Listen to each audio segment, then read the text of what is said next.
So this is the brand new Apple Watch Series 10, as well as an updated Apple Watch Ultra 2, and even some new features for the Apple Watch SE. I'm going to dive into all of the newness on the Apple Watch Series 10 because there is a boatload of items, as well as at the end talk about some of these slight updates for the Apple Watch Ultra 2 as well as the SE. Let's get right into it. Now first up, this is a complete redesign of the entire case itself, which you'll see manifest over the next pile of items here, both internally as well as externally. And so one of the most obvious things you're going to see if you're going to buy this watch is that it now has two different new sizes. They've gone from a 41 to a 42 millimeter size and from a 45 to a 46 millimeter size. And one of the drivers of that is the larger display here. This is the largest display Apple's ever put in an Apple Watch from a display area standpoint, meaning the usable display area of the watch itself. If you were to compare the two side by side, here is compared to an Apple Watch Series 9 on the left and then an Apple Watch Series 10 on the right. You can see it's much more obviously bigger there in that setting. But it's even bigger display area than the Apple Watch Ultra 2. And here you can see that side by side. It's a bit more difficult to kind of tell in this particular setting, but Apple says it's got a larger display area than the Apple Watch Ultra 2. But the display is more than just bigger, it's also brighter, at least off angle. So in particular, if you had your wrist like this, slightly off angle, if you get the camera like this, you'd be able to see that more easily off angle, 40% brighter off angle. The total nits value is the same as the Series 9. It's really that off angle side. It was very hard to see that here in this super bright setting.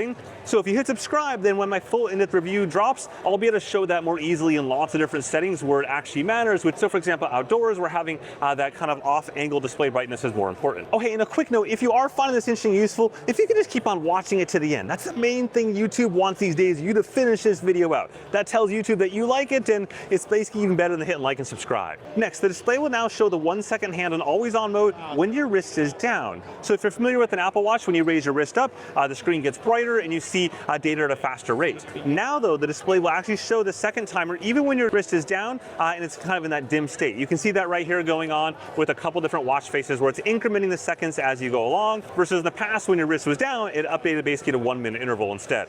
Next, the Apple Watch Series 10 is 10% thinner than the past. So the thinnest Apple Watch Apple has ever made to date as well, down to 9.7 millimeters compared to the previous 10.7 millimeters. Next, with that complete redesign of the internals, they've added the ability for the speaker to play back music and other media on the watch itself. In the past, you could have, of course, taken calls on it, but you actually couldn't play back music on the watch itself unless you went to a pair of Bluetooth headphones or something like that. But now you can sit there without any other Bluetooth device or anything like that and play back any sort of music or media. Speaking of those things that is inside of the watch, there's the new S10 SIP, basically the new chipset that the Apple Watch Series 10 is going to leverage. And obviously that has some benefits, but Apple actually kind of like skimmed over what those benefits were, with the exception of the next one, which is that now it'll do automatic background noise reduction on voice calls. So if you're taking a call from your wrist somewhere, it'll go ahead and basically isolate the voice side of it so that you don't hear all the crazy background noise, like all the background noise that you're hearing here. In theory, this will be very similar to like voice isolation normally. In fact, just probably like I'm using on this video right now. I've got a mic on, but I've actually turned on voice isolation to go ahead and get rid of all the craziness noise that's going on here, so it sounds like this. Next, a pretty cool item for people that like the water. They've added a depth gauge to the Apple Watch Series 10. This is roughly in the same general vein as what they've added to the Apple Watch Ultra series, except not quite as deep. This depth gauge is supported down to 6 meters or 20 feet, versus the Apple Watch Ultra goes down to 40 meters or 131 feet. The idea here is for snorkeling, so that you go out and you snorkel, go down, see your depth, see the maximum depth that maybe you went down to, as well as to see the water temperature, which is the next item as well. So they've added the ability to now record and see water temperature in this, and that's for both pool swims as well as open water swims and even snorkeling. However, the snorkeling isn't a default activity profile in the Apple Watch. Instead, they partner with the Oceanic Plus app to go ahead and deliver that in the same way they do for the Apple Watch Ultra using for diving. Here within the Oceanic Plus app, you can now record snorkeling events and basically see the GPS track when you're kind of above the water. Obviously, GPS doesn't work under the water, but see the depth that you went to over the course of the entire snorkel period. So as you go down to the bottom and go back up again, you'll see the depth there, as well as to go ahead and see that water temperature that I mentioned earlier on. Would you like me to film you? Oh, it's all good. I appreciate that, man. Yeah. I'm like halfway there. Almost done. Right. So thank you, man. Appreciate it. Yep. That was just the famed iPhoto YouTuber offering to hold my camera for me while I film. Like, how crazy is that? Super cool.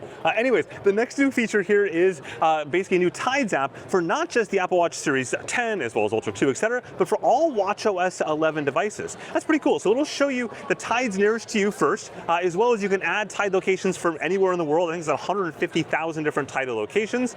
And then if you were to tap on that, you can slide over the next 7 days of tidal activity. And then below that, you can tap into that to see the swell as well. You're welcome. That's what I'm here for. So let's continue our trek into the software side of things, keeping in mind that a ton of new software features were already announced back in June at Apple's WWDC event. That includes things like the new Vitals app for basically trending your sleep vitals overnight over longer periods of time. That includes trending load stats and so on. But probably the biggest software feature announced here today was a new sleep apnea detection.